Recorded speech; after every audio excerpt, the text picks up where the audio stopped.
할렐루야, 좋은 아침입니다.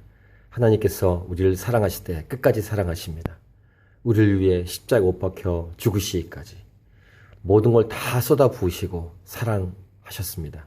이 놀라운 사랑의 힘, 이 사랑의 능력에 힘입어 우리도 다른 사람들을 사랑하며 아름답게 살기를 원합니다.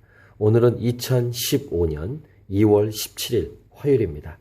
오늘 우리에게 주시는 말씀은 요한복음 11장 47절부터 57절, 모두를 위해 희생하는 존귀한 한 사람. 나사로가 살아나는 그 사건으로 말미암아 엄청난 파장이 일어났습니다. 그래서 그 예수님을 따르는 무리들도 있었지만 오늘 본문은 그 예수님을 대적하는 강력한 무리가 더 세진다는 것이죠. 이에 대제사장들과 바리새인들이 공회를 모으고 이르되 이 사람이 많은 표적을 행하니 우리가 어떻게 하겠느냐. 그 다음 보십시오. 만일 그를 이대로 두면 모든 사람이 그를 믿을 것이요. 그리고 로마인들이 와서 우리 땅과 민족을 빼앗아 가리라 하니. 이렇게 얘기하고 있습니다. 즉 예수 그리스도를 향한 두려워하는 마음, 경계하는 마음은 결국 자기들의 이익을 잃을까봐 하는 또 정치적인 이런 주변 나라와 식민지 아닙니까? 자기를 붙들고 있는 식민지화시키고 있는 로마와의 관계, 이런 것들을 생각하는 그런 대제사장들과 바리새인들의 모습을 볼 수 있습니다. 그때 그 중에 한 사람, 그 해의 대제사장인 가야바가 그들에게 말하는데 너희가 아무것도 알지 못하노다 라고 말하면서 이런 독특한 얘기를 합니다. 그쪽 무리에 있을 만한 사람의 말이 아닌 것 같은, 한 사람이 백성을 위하여 죽어서 온 민족이 망하지 않게 되는 것이 너희에게 유익한 줄을 생각하지 아니한도다 하였으니, 이런 말을 합니다. 어찌된 일일까요? 그것은 그 다음 보시면 이 말은 스스로 함이 아니요 라고 기록합니다. 이 대제사장 이 가야바가 자기 스스로는 이런 말을 못하는데 아마 하나님의 그 입을 빌려서 선포하게 하시는 말씀이 있었던 것이죠. 그 해 대제사장이므로 예수께서 그 민족을 위하시고 또 그 민족만 위할 뿐만 아니라 흩어진 하나님의 자녀를 모아 하나가 되게 하기 위하여 죽으실 것을 미리 말함이더라. 이렇게 예수님이 이 땅에 오신 분명한 목표와 목적에 대한 말씀을 여러 입술을 통해 선포하게 하시는 하나님이십니다. 오늘 제목, 모두를 위해 희생하는 존귀한 한 사람, 이분은 예수 그리스도이십니다.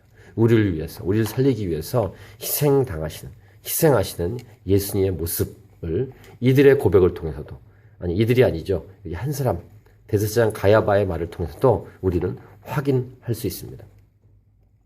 이 성경에 나온 여러 사람의 입을 통해서 예수 그리스도가 메시아라는 사실을 이렇게 증거하도록 하나님은 놀라운 일들을 이루어 내셨습니다.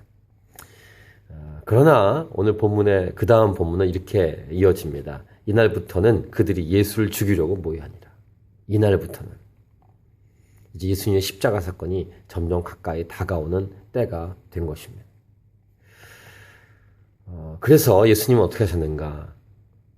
예수님은 의지적으로 유대인들의 눈을 피해서 드러나게 다니지 아니하였다라 기록합니다. 그러므로 예수께서 다시 유대인 가운데 드러나게 다니지 아니하시고 거기를 떠나 빈들 가까운 곳인 에브라임이라는 동네에 가서 제자들과 함께 거기 머무르시니라. 예수님이 일부러 이렇게 위험한데 일부러 나가고 이렇게 하지 않으셨습니다. 여기서 배울 메시지가 있습니다.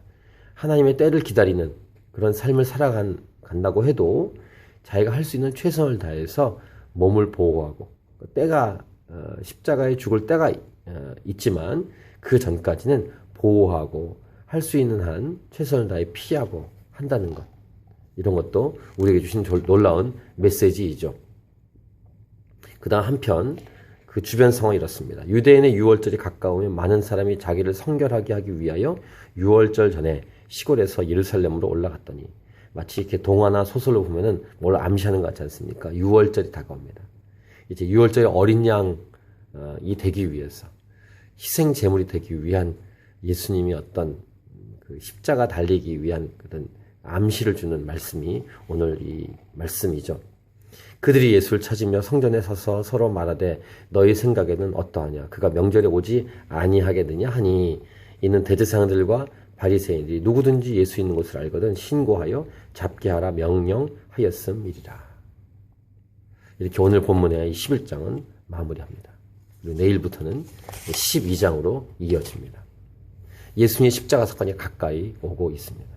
예수님이 잘못된 일을 했습니까? 사람을 살렸는데, 고치고 병자를 고치고 귀신을 쫓고 죽은 나사를 살렸는데 그 잘못한 게 무엇이 있습니까?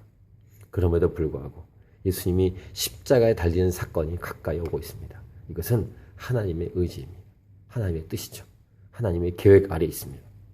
중요한 것은 오늘 본문에 있는 것처럼 아무리 사람을 살리고 고치고 해도 예수님을 공격하고 미워하는 무리가 있었다는 것입니다. 이것이 이 세상의 현실입니다. 이 속에서 우리는 살아가고 있습니다. 물론 예수님의 십자가 사건 이후에 예수님 믿고 이 땅을 살아가며 성령의 시대에 살아가고 이 마지막 때에 살아가지만 예수 믿고 이 땅을 살아갈 때 예수님이 당한 고난을 똑같이 겪는 건 아니지만 우리에게도 기본적으로 예수 믿는다는 이유로 고난과 어려움이 있다는 사실을 기억하고 그러면 여기에 지혜롭게 비둘기처럼 순결하지만 뱀처럼 지혜롭게 행동하며 살아야 할 것입니다. 하지만 굽히지 않고 뭘 굽히지 않습니까? 복음을 증거하며 사람을 살리는 일을 하면서 그렇게 살아가는 것이 마땅할 것입니다. 예수님이 그렇게 하신 것처럼 말이죠. 모두를 위해 희생하는 존귀한 한 사람답게 예수님 따라가는 우리들도 그렇게 살아가야 할 줄 믿습니다. 오늘 이 하루도 파이팅입니다. 오늘도 승리하시길 바랍니다. 아멘.